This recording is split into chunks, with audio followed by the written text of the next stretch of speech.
کیا منتہا rape and murder case میں encounter ہو جانے والا ملزم ارسلان بے گناہ تھا؟ کیونکہ اس کی والدہ کا کہنا ہے کہ میں اس کی قبر کشائی کروا کے D N a forensic report جب آئے گی تو اس سے اپنے بیٹے کا ڈی این اے میچ کرواؤں گی۔ لیکن کیا یہ کام ملزم کی والدہ کے کرنے کے ہیں یا پھر سی سی ڈی یا قانون نافذ کرنے والے اداروں کا یہ کام تھے انکاؤنٹر کرنے سے پہلے؟ بغیر فورینزک رپورٹ میچ کی آپ نے انکاؤنٹر کر دیا ہے اس کا؟ یہ تو ممکن ہی نہیں ہے کہ جتنے ٹائم کے اندر آپ نے اس کو انکاؤنٹر کر دیا اتنے ٹائم کے اندر D N a forensic report آ جائے۔ 24 گھنٹے کے اندر تو کبھی ڈی این اے رپورٹ نہیں آتی۔ پورا اس کا پوسٹ مارٹم ہوتا ہے، پورا اس باڈی کے اوپر سے سیمن لے کے اس کو ڈی این اے کیا جاتا ہے، اس کو میچ کیا جاتا ہے، اس کے بعد پھر آگے اس کی رپورٹ جمع ہوتی ہے۔ لیکن آپ نے خود ہی اس کو ازیوم کر کے اس کو انکاؤنٹر کر دیا۔ بچی کے والدین کا کہنا ہے کہ 5 لوگ تھے اس دکان میں، آپ نے اگر سزا دینی تھی تو 5 کو دیتے نا، صرف اس دکان کے ملازم کو سزا کیوں دی ہے آپ نے؟ اس کو کہا جاتا ہے تھیوری آف ڈیٹرنس۔ جب بھی پولیس کے اوپر پریشر بن رہا ہو، کرائم بڑھ رہا ہو، تو وہ یہ کرتے ہیں کسی بھی ایک بندے کو مار کے کہتے ہیں کہ جی انصاف فراہم ہو چکا ہے۔ یہی معاملہ ہوا تھا زینب والے کیس میں۔ قصور میں 2018 میں 6 سے 7 کیسز رپورٹ ہوئے تھے اس طرح کے بچیوں کے ریپ اور مرڈر کے۔ پولیس نے کیا کیا، ایک بے گناہ انسان جس کا نام مدثر تھا، اس لڑکے کو تشدد کر کے اس سے تفتیش میں اس سے اعتراف جرم کروا لیا گیا، اس کی ویڈیو سوشل میڈیا پہ چڑھا دی گئی کہ اس نے یہ کام کیے، اس کے بعد اس کا انکاؤنٹر کر دیا گیا۔ لیکن کچھ ٹائم گزرتا ہے اور زینب والا جو کیس ہے قصور میں وہ ہو جاتا ہے۔ پھر سوال پیدا ہوتا ہے کہ اگر جو یہ کلپریٹ تھا یہ مارا جا چکا ہے تو پھر یہ کیس دوبارہ کیسے ہوا؟ اس پہ عوام نے بھی آواز اٹھائی، سوشل میڈیا پہ بھی بڑی اس کے لیے آواز اٹھائی گئی، اور پھر جب پولیس نے تفتیش کر کے ایک ملزم کو پکڑا اور جب اس کا ڈی این اے لیا گیا تو اس کا ڈی این اے زینب کے ساتھ ساتھ پچھلی 6 کی 6 بچیوں کے ساتھ میچ ہوا۔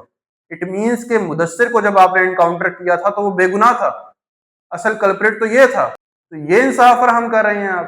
بات کی جاتی ہے کہ عدالتوں سے انصاف اس لیے نہیں مانگتے، سی سی ڈی سے اس لیے مانگ رہے ہیں کیونکہ سی سی ڈی جلدی انصاف دیتا ہے۔ سی سی ڈی جلدی انصاف یہ دیتا ہے کہ کوئی اس کے پاس پروف نہیں ہے، کوئی ایویڈنس نہیں ہے، جس کو دل کیا انکاؤنٹر کر دیا، اور آپ لوگ خوش ہو گئے کہ انصاف فراہم ہو گیا۔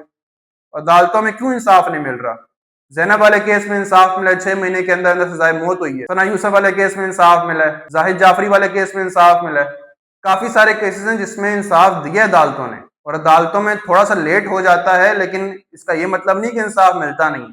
تمام ایویڈنسز تو پورے ہوتے ہیں نا، تمام ڈی این اے رپورٹس پوری ہوتی ہیں، تمام شواہد پورے ہوتے ہیں، ایسے کسی مظلوم کو ہوا میں نہیں فائر مار دیا جاتا۔ اور عدالتوں میں انصاف ڈیلے ہوتا کیوں ہے؟ اس کا جواب بھی سن لیں۔ پولیس باؤنڈ ہے عدالت میں 15 دن کے اندر اندر چلان جمع کروانے کے لیے، اس کے بعد پھر ٹرائل سٹارٹ ہوتا ہے۔ لیکن پولیس 6 مہینے 10 مہینے لے لیتی ہے، چلان نہیں جمع کرواتی۔ اس میں کس کی غلطی ہے؟ عدالتوں کی غلطی ہے۔ عدالت تو اپنا کام کرنے کے لیے بیٹھی ہوئی ہے، لیکن پولیس جو ہے اس نے چلان جمع نہیں کرایا تو اس میں کون ڈیلے کر رہا ہے؟ تو ڈیلے عدالت کی طرف سے نہیں ہے، ڈیلے بھی پولیس کی جانب سے ہے۔ اور جب پولیس کی جانب سے ڈیلے ہو رہا ہے، اس کے بعد پولیس ہی انکاؤنٹر کر دے تو عدالت ہوگی بری کیونکہ وہ انصاف نہیں دیتی، اور پولیس ہوگی ٹھیک کہ انہوں نے کسی ایک ملزم کو جو پروف بھی نہیں ہوا اس کا جرم، اس کو انکاؤنٹر کر دیا اور انصاف فراہم کر دیا۔ اس طرح کا انصاف کسی کو نہیں چاہیے۔ ایک مظلوم کا قتل پوری انسانیت کا قتل ہے۔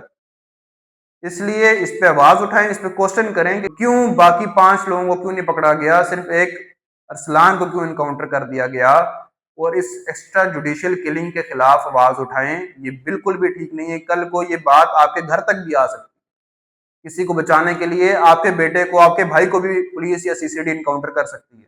اس لیے اس پہ آواز اٹھائیں ٹائم سے، اور سارا جو انصاف دلانے کی جاب اصل عدالتوں کی ہے تو عدالتوں کو ہی کرنے دیں وہ کام۔ بس پولیس اپنی حد تک بہت اچھا کام کرنا ہے تو یہ کرے کہ ٹائم سے چلان جمع کرا دے، تفتیش اچھی کر لے، پیسے لے کے جو ہے تفتیش کو یا کیس کو بگاڑے نہ پولیس، تو کافی سارا انصاف یہاں سے بھی مل جائے گا۔ Thank you so much.